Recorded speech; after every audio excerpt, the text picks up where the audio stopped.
Hello once again. Yes, I had made a video about the last boxing year 2020, but I just now remembered a couple of fights that I left out, so I had to delete it and start all over again. Plus, it was a little bit too long, also. So anyway, now I will not waste so much time talking about Deontay Wilder or Tyson Fury. But yeah, I can only mention that, say a little bit about that fight. It was in February last year, of course, and yeah, it was simply a real blowout, as I said, and a massacre that nobody could have predicted, I think, except people who really know a lot about both fighters and about their respective forms just then, at that time. So yeah, Wilder was down in rounds 3 and 5. So as I said, I wasn't sure in the previous video, the deleted one, about which rounds it was, and I was a little unprepared, I must say. So that's why I deleted it. And Fury simply, he learned, he got a new trainer who learned him how to maximize his power, how to put maximum leverage into his punches.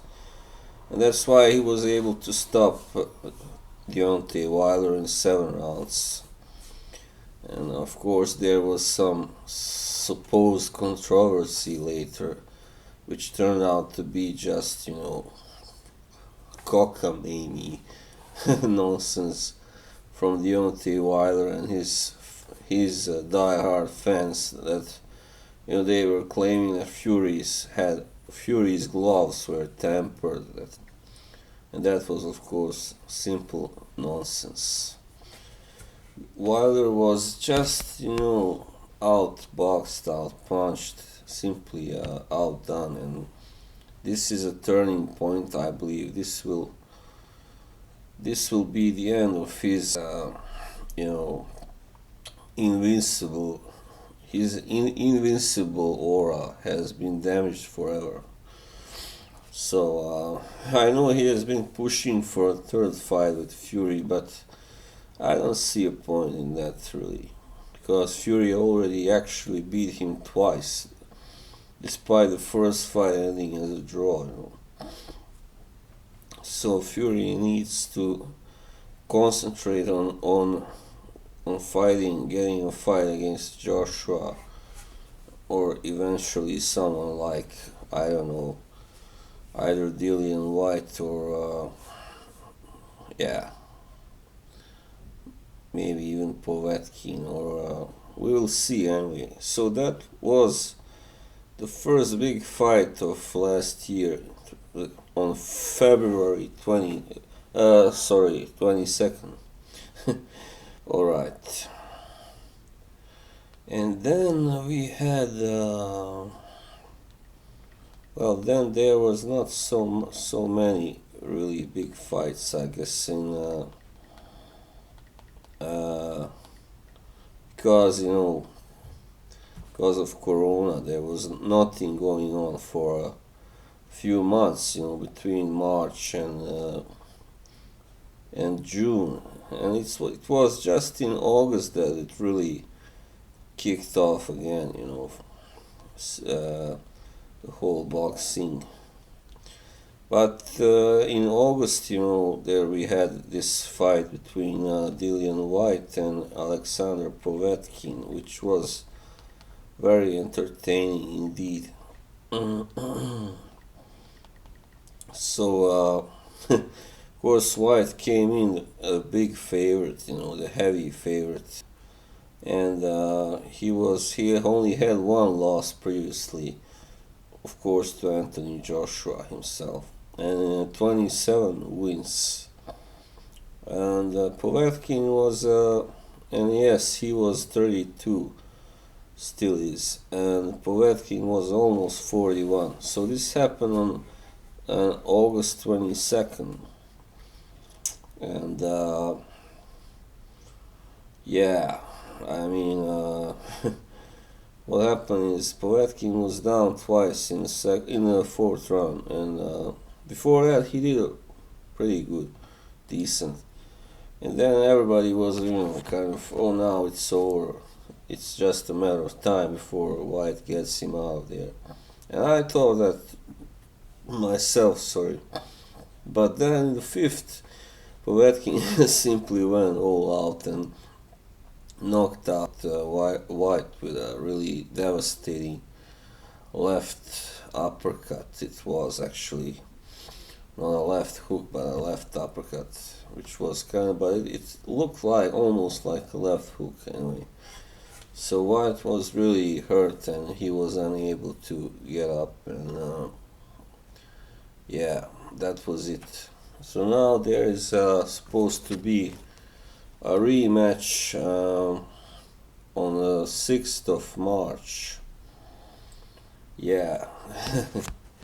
So even though it was an eliminator for the WBC title fight with Tyson Fury, there is going to be a rematch, which is unusual, because usually when an eliminator is won by one guy, it's not a draw. So that one guy goes on immediately to fight the title holder. But as I said, White is promoted by Eddie Hearn, and Povetkin isn't, so he gets a little preferential treatment.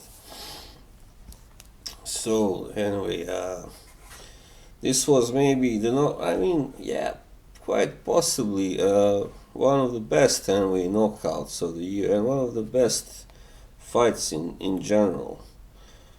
And then it was in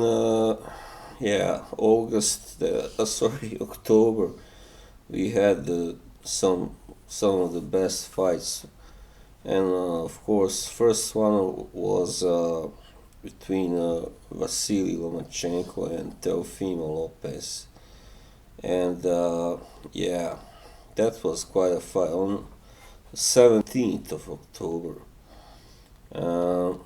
So Teofimo Lopez simply came in very determined, of course, to prove himself and to win, and he won. Even though I think the fight was a lot closer than many had it, especially the judges. The scores were simply too wide. I think even that maybe it could have been a draw, or at best 2-point win for Lopez, because Lomachenko was slow to start in the first 6 rounds, but he did win. He did win the second round. Then he came back. He took over in the 7th round, and until the last one. The last one was won by Teofimo, definitely. But I think I scored it a draw, actually, yeah. I thought Vasily Lomachenko did enough to get a draw, but, since so much was at stake, nobody really wanted it to be a draw. So 3 titles were on line: WBA, IBF, and WBO.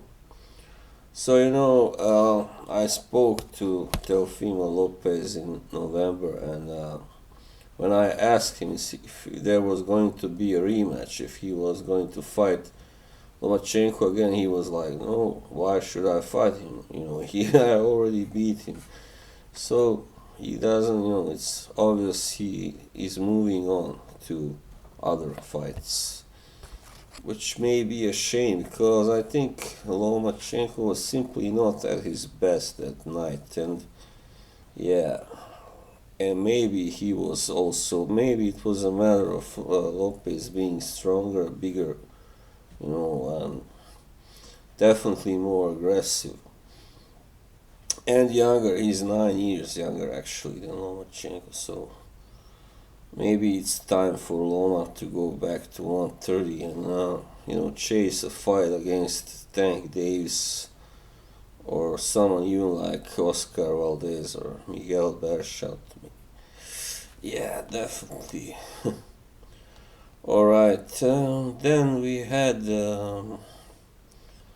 one of the best fights, really amazing fights of the year. I actually have seen it, even though it slipped my mind, which was Ivan Barranchi versus Jose Zepeda. Another showdown between one ex-Soviet fighter and a Latin American fighter. You gotta love these showdowns because both have such a psyche of really mentality, warrior mentality. I think both ex-Soviet fighters and Latin fighters. So this was actually a little before Lomachenko Lopez fight. It was on 3rd of October. So yeah, Barranchi, he looked better at first. He put Zepeda down twice in the first round, and then there was like after that complete mayhem, and both guys were down.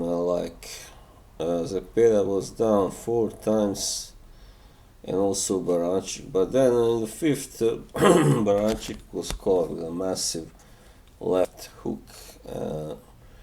He was just laid, laid out flat. Yeah, and so of course maybe probably the fight of the year. Yeah, why not? And yeah, there's nothing else to say really. I mean, both guys were really. I mean, they are about equally good, But it was just a matter of who landed the biggest punch first, the final, big one. Yeah. Alright, and then another fight which was pretty big was Gervonta Davis versus Leo Santa Cruz. So, Gervonta Davis has been really a truly dominant force so far. A real, destroyer, knockout artist, and this was on the 31st of October, Halloween. Santa Cruz is simply may not be really, anymore what he used to be, and so this was his only second loss. First one was, of course, to Carl Frampton. So, yeah, he was simply dominant. I mean, Santa Cruz, he fought a good fight, a brave fight, but he simply was punched out, powered by Davison. Until the 6th round, of course, it was still a competitive fight, but then he was caught and knocked out, and nothing more to say really. Davis continues his dominance, and now, yeah, he's holding both the WBA title at both super featherweight and lightweight. So soon you will have to choose only one of those divisions. So yeah, I'm really kind of hoping that he will fight Lomachenko this year. Davis, yeah, definitely. And then there was one more fight which was interesting because it was an all British heavyweight showdown between Daniel Dynamite Dubois, and Joyce. So that was on November 28th. Yeah, I favored Dubois to win. or as some say, Dubois. I know some of you Americans say that. So I was kind of disappointed because Joyce was still very static. He was very defensive the whole fight, but his jabs did all the damage. He kind of really swelled Dubois' eyes badly, or one of his eyes anyway. Uh, Left eye, yeah. So I think that fight should have been stopped after the ninth round because Dubois was really having problems seeing. And then he was kind of humiliated by having to take the knee in the 10th, when he was like knocked out by a jab, to put it that way, even though it was not a real knockout, but anyway. Yeah, I mean, the problem was, I think, that simply Joyce proved to be too big and too heavy for him, and he was like almost 7 kilos or 15 pounds heavier, I believe. And he's very big, simply, Joyce, and got a really good chin because he was rocked several times by really good clean punches from Daniel, and but still nothing. Nothing significant happened. No significant damage. But Joyce, I don't think he's gonna get so far, and he's like 36, 37. I know already, and just he's not good enough. I mean, he's too static, too slow, and he. That's why I think it was so unfair that he won this fight because Dubois was the better one most of the time, and I don't get that some people had actually Joyce ahead. That was pretty ridiculous, and yeah. But it's simply that he kind of jabbed Dubois slowly into submission. Yeah, so that's what happened. But it was a good fight nonetheless, yeah, and I'm looking forward to see both of these guys in future, of course. Yeah. Now there is another very exciting British heavyweight called Fabio Worley. So I guess we will see him in action against one of them soon. So right, this time it was a little shorter video, at least. I hope you liked this one, and it was a bit long, but I couldn't really avoid it. Anyway, thank you for following me, and see you. Bye bye.